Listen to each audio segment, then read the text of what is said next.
இன்றைக்கு இந்த அறிவிப்பு ஒரு வரலாற்று சிறப்புமிக்க அறிவிப்பு.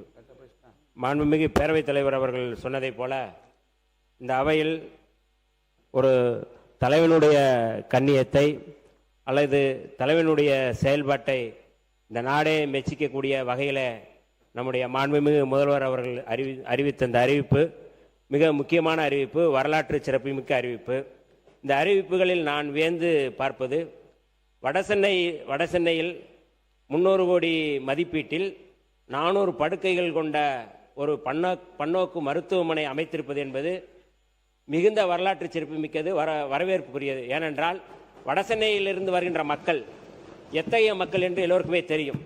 அவர்கள் இங்கே வந்து ராஜீவ்காந்தி மருத்துவமனையாக இருக்கட்டும், இல்லை ஸ்டான்லியாக இருக்கட்டும், இல்லை வேறு பகுதிக்கு போவது என்பது எப்படிப்பட்ட நெருக்கடியில் இருக்கிறார்கள் என்று தெரியும். இன்றைக்கு வடசென்னை மக்களே குளிர்ந்து போகின்ற வகையில் அவர்கள் இந்த 5 லட்சம் அந்த காப்பீடு கூட எத்தனையோ முறை வந்து எங்களுடைய தலைவர் எழுச்சி தமிழர் அவர்கள்ட்ட கூட சொல்லுவாங்க, இந்த 5 லட்சம் காப்பீடை வந்து கொஞ்சம் கூடுதலாக சொல்லுங்க, அல்லது அந்த 5 லட்சத்துக்கு எங்களுக்கு காணலை, கொஞ்சம் நீங்கள் நிதி கொடுங்க அப்படின்னு சொல்லி கேட்பார்கள். ஆனால் அதை உணர்ந்து மாண்புமிகு முதல்வர் அவர்கள் 5 லட்சத்தை 25 லட்சமாக உயர்த்தி இருக்கிறார்.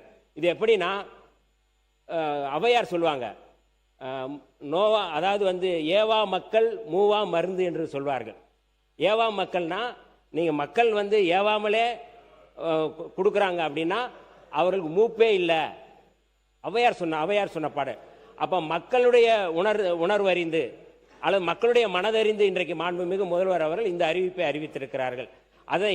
அதாவது நல்லோருக்கும் பெய்யும் மழை எல்லோருக்கும் என்று சொல்வார்கள். அதே போல இன்றைக்கு எல்லோருக்குமே பெய்திருக்கு. இந்த அறிவிப்பு வந்து ஒருத்தருக்கு மட்டுமல்ல, ஒரு கட்சிக்காரர்களுக்கு மட்டுமல்ல, எல்லோருக்கும் பயன்படக்கூடிய வகையில் இதை அறிவித்திருக்கிறார்கள். பால் கொள்முதலாக இருக்கட்டும், அல்லது இந்த வடசென்னை அறிவிப்பாக இருக்கட்டும், கார் அறிவிப்பாக இருக்கட்டும், கூடுதலாக வந்து ரொம்ப முக்கியமாக நான் விழுப்புரம் மாவட்டத்தில் வந்து எங்களுடைய தொகுதி திண்டிவனம் தொகுதி விழுப்புரம் பகுதியில் புற்றுநோய் வந்து அதிகமாக இருக்குது அப்படிங்கிறது எங்களுடைய நாடாளுமன்ற உறுப்பினர் ரவிக்குமார் அவர்கள் பல முறை வந்து இது குறித்து நாடாளுமன்றத்தில் பேசியிருக்கிறாங்க. விழுப்புரத்தில் வந்து அதிகமாக புற்றுநோயால் பாதிக்கப்படுறாங்க, அந்த புற்றுநோயால் பாதிக்கப்படுற நோயாளிகளை குணமாக்கக்கூடிய இது குறித்து நிறைய நாங்கள் வந்து கேள்வி எழுப்பியிருக்கிறோம். ஆனால் அதையெல்லாம் அறிந்து கேளுங்கள் தரப்படும் தான் சொல்கிறாங்க. ஆனால் கேட்காமலே தருகின்ற ஒரு முதல்வராக தான் நான் வந்து பார்க்குறேன். இதை யாரும் கேட்கல. வடசென்னைக்கு யாராவது கேட்டோமா? யாராவது கேட்டிருக்கோமானா இல்லை.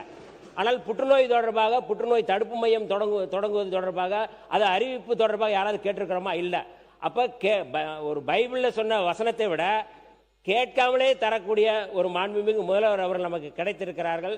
அந்த வகையில் இந்த அறிவிப்புகள் ஒன்டன் மூலமாக அறிவித்த அறிவிப்புகள் மகத்தானவை. இதை நான் வரவேற்கிறோம். விடுதலை சிறுத்தைகள் சார்பாக அவருக்கு நாங்கள் நன்றியை சொல்ல கடமைப்பட்டிருக்கின்றோம்.